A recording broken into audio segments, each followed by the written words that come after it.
pengetahuan baru berdasarkan pengetahuan lama dan menerapkan pengetahuan dalam kehidupan nyata. Pembelajaran yang menggembirakan merupakan suasana belajar yang positif, menyenangkan, menantang, dan memotivasi peserta didik, merasa dihargai atas keterlibatan dan kontribusinya pada proses pembelajaran. Peserta didik terhubung secara emosional sehingga lebih mudah memahami, mengingat, dan menerapkan pengetahuan. Pendidikan bermutu adalah hak warga negara dan kunci pembangunan bangsa. Pendidikan adalah mandat konstitusi sebagai sarana mencerdaskan kehidupan bangsa. Yang menyelenggarakannya diatur dalam suatu undang-undang sistem pendidikan nasional dan implementasinya menjadi bagian dari komitmen pemerintah dalam Akta Cita-cita. Pembukaan Undang-Undang Dasar 1945. Undang-Undang Dasar 1945.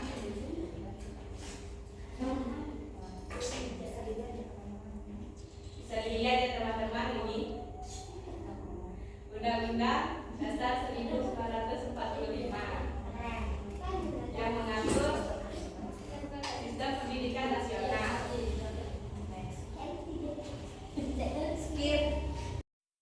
Oke teman-teman, di sini ada rumah pendidikan. Sumber aplikasi pendidikan, layanan satu pintu sesuai kebutuhan pengguna, SSO akan belajar. Ruang guru. Ruang guru. Ayo.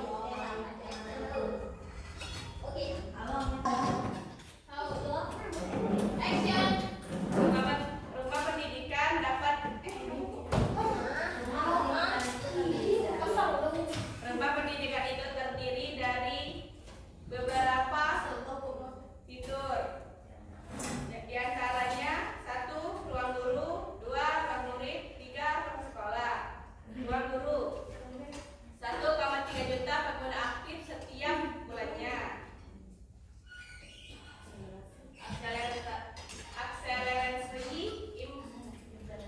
implementasi program sertifikasi guru melalui BPG bagi guru tertentu melalui ruang GPK dengan hampir 600.000 guru yang telah mendapatkan sertifikasi resmi. Ruang murid lebih dari 3 juta kunjungan sejak bulan Mei 2025, lebih dari 300.000 penggunaan unit. Ruang sekolah,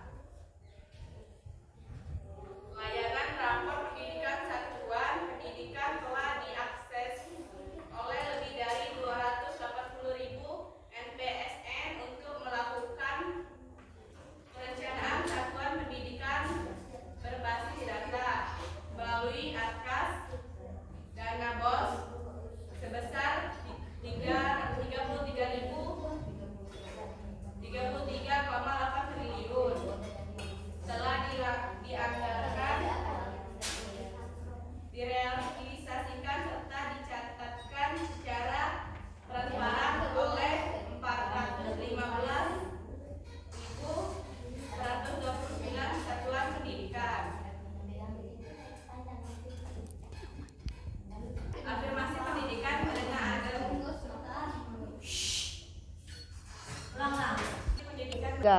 Afirmasi pendidikan menengah atau ADEM. Beasiswa ADEM adalah beasiswa yang ditujukan kepada siswa lulusan pada pendidikan dasar SMP yang memiliki kendala akses pendidikan menengah SMA, SMK di wilayah Papua, daerah khusus serta anak kerja migran Indonesia PMI di Malaysia dan Arab Saudi. Melalui beasiswa ADEM satuan pendidikan untuk mengurangi hambatan kewilayahan. Wilayah Papua, putra-putri yang berasal dari Papua, Papua Pegunungan, Papua Selatan, Papua Tengah, Papua Barat, dan Papua Barat Daya. Repatriasi putra-putri anak pekerja migran Indonesia PMI di Sabah, Malaysia, dan Arab Saudi. Daerah khusus, putra-putri daerah 31 dan wilayah 3T dan wilayah pembatasan.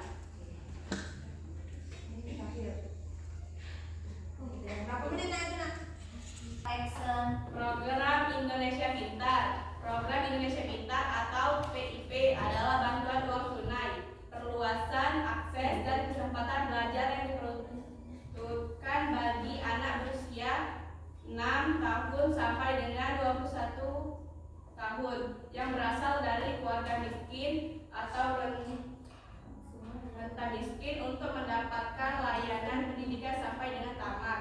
Satuan pendidikan dasar dan menengah dengan target penerimaan bantuan PIP jenjang SD, SMP, SMA, dan SMK di tahun 2025 ini sebanyak 18,59 juta siswa.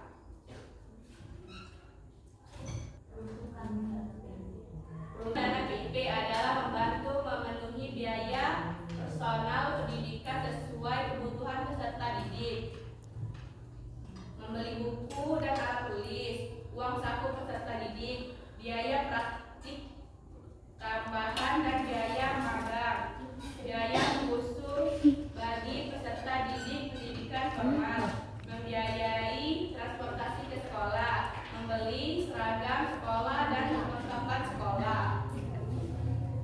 Kemendikbud akan lebih menjangkau swasta dalam memastikan anak-anak dari kelompok termiskin, utamanya yang bersekolah di satuan pendidikan swasta turut terbantu oleh PIP. Demikianlah yang bisa saya sampaikan.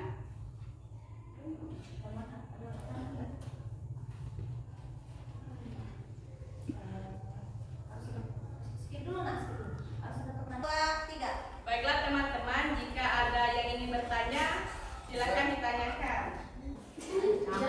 Assalamualaikum warahmatullahi wabarakatuh. Waalaikumsalam. Assalamualaikum warahmatullahi wabarakatuh. Waalaikumsalam. Perkenalkan, nama saya adalah Amelia dari kelas 91. Saya ingin bertanya, apa manfaat pembelajaran mendalam bagi kita sebagai siswa? Terima kasih pertanyaannya. Terima kasih atas pertanyaannya, Della. Pemahaman. Baiklah, terima kasih atas pertanyaannya, Della. Dan saya akan menjawab pertanyaannya.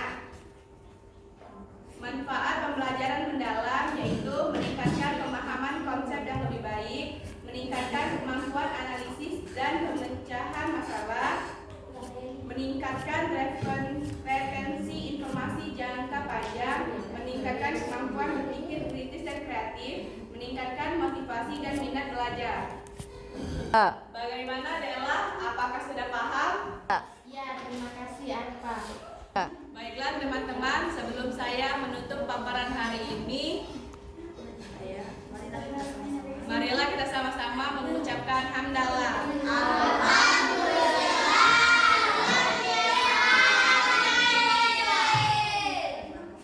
Terima kasih atas perhatiannya. Saya akhiri, wabillahi taufiq wal hidayah. Wassalamualaikum warahmatullahi wabarakatuh.